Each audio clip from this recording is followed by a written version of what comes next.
I would like to start my talk with actually two questions. And the first one is, how many people here actually eat pig meat? Please raise your hand. Oh, that's a lot.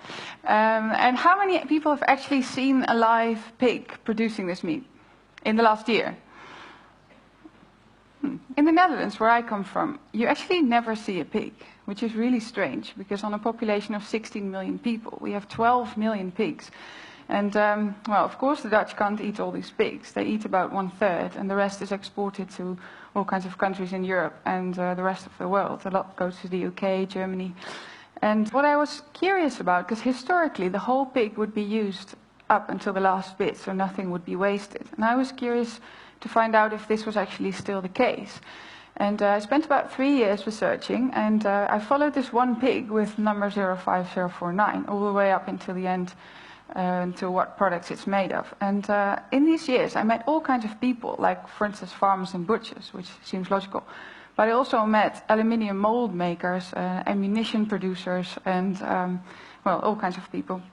And what was striking to me is that the farmers actually had no clue of what was made of their pigs, but the consumers, as in us, had also no idea of the pigs being in all these products.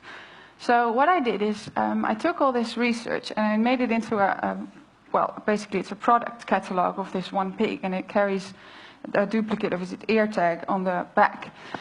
And it consists of 7 chapters. The chapters are skin, bones, meat, internal organs, blood, fat, and miscellaneous.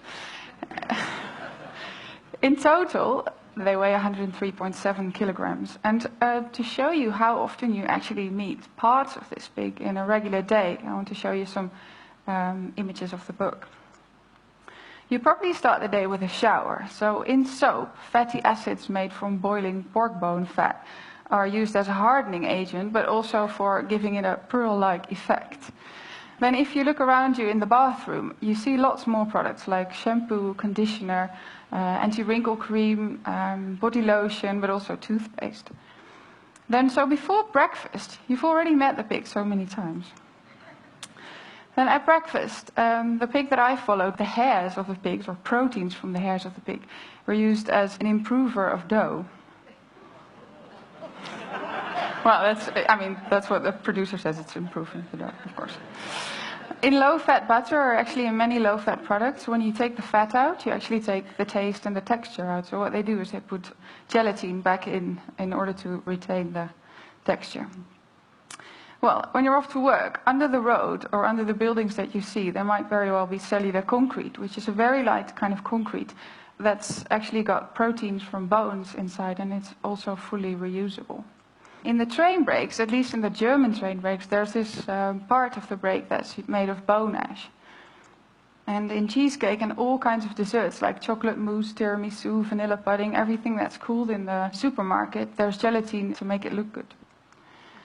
Fine bone china, this is a real classic, because the bone in the fine bone china gives it its translucency and also its strength, in order to make these really fine shapes like this deer. In interior decorating, the pig's actually quite bare. It's used in paint for the texture, but also for the glossiness. In sandpaper, bone glue is actually the glue between the sand and the paper. And then in paintbrushes, hairs are used because apparently they're very suitable for making paintbrushes because of their hard-wearing nature. I was not planning on showing you any meat, because of course half the book's meat, and you probably all know what meats they are. But I didn't want you to miss out on this one, because this, well, it's called portion-controlled meat cut. And this is actually sold in the frozen area of the supermarket.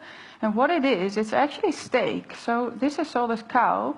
But what happens when you slaughter a cow, at least in the industrial, well, factory farming, they have all these little bits of steak left that they can't actually sell as steak. So what they do is they glue them all together with fibrin from pig blood into this really large sausage, then freeze the sausage, cut it in little slices, and sell those as steak again.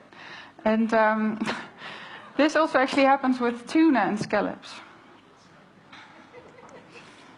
So, with the steak, you might drink a beer. In the brewing process, there's lots of cloudy elements in the beer. So to get rid of these cloudy elements, what some companies do is they pour the beer through a sort of gelatin sieve in order to get rid of those cloudiness. This actually also goes for wine as well as fruit juice. There's actually a company in Greece that produces these cigarettes that actually contain hemoglobin from pigs in the filter. And according to them, this creates an artificial lung in the filter. So this is actually a healthier cigarette. Injectable collagen. Well, since the 70s, collagen from pigs has been used for injecting into wrinkles. And the reason for this is that pigs are actually quite close to human beings, so the collagen is as well. Well, this must be the strangest thing I found. This is a bullet coming from a very large ammunition company in the United States. And while I was making the book, I contacted all the producers of products because I wanted them to send me the real samples and the real specimens. So I sent this company an email saying, "Hello, I'm Christine, I'm doing this research, and can you send me a bullet?"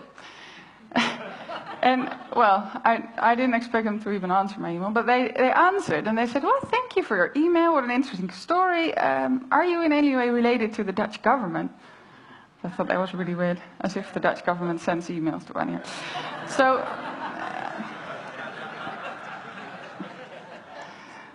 So the most beautiful thing I found, at least what I think is the most beautiful in the book, is this heart valve. It's actually a very low-tech and very high-tech product at the same time. The low-tech bit is that it's literally a pig's heart valve mounted in the high-tech bit, which is a memory metal casing. And what happens is this can be implanted into a human heart without open heart surgery. And once it's in the right spot, they remove the outer shell, and the heart valve, well, it gets this shape. And at that moment, it starts beating instantly. It's really sort of a magical moment. So this is actually a Dutch company. So I called them up and I asked, "Can I borrow a heart valve from you?" And the makers of this thing were really enthusiastic. So they were like, "Okay, we'll put it in a jar for you with formalin, or you can borrow it," and that's great. And then I didn't hear from them for weeks. So I called and I asked, what's going on with the heart valve? And then they said, "Well, the director of the company decided not to borrow you this heart valve because he doesn't want his product to be associated with pigs." Well, the last product from the book that I'm showing you is renewable energy, actually to show that my first question, if pigs are still used up until the last bit, was still true. Well, it is, because everything that can't be used for anything else is made into a fuel that can be used as a renewable energy source. In total, I found 185 products. And, well, what this showed me is that, well, firstly, it's at least to say odd that we don't treat these pigs as absolute kings and queens. And the second is that we actually don't have a clue of what all these products that surround us are made of. And you might think I'm very fond of pigs, but actually, well, I am a little bit, but I'm more fond of raw materials in general. And I think that in order to take better care of what's behind our products, so the livestock, the crops, the plants, the non-renewable materials, but also the people that produce these products, the first step would actually be to know that they're there. Thank you very much.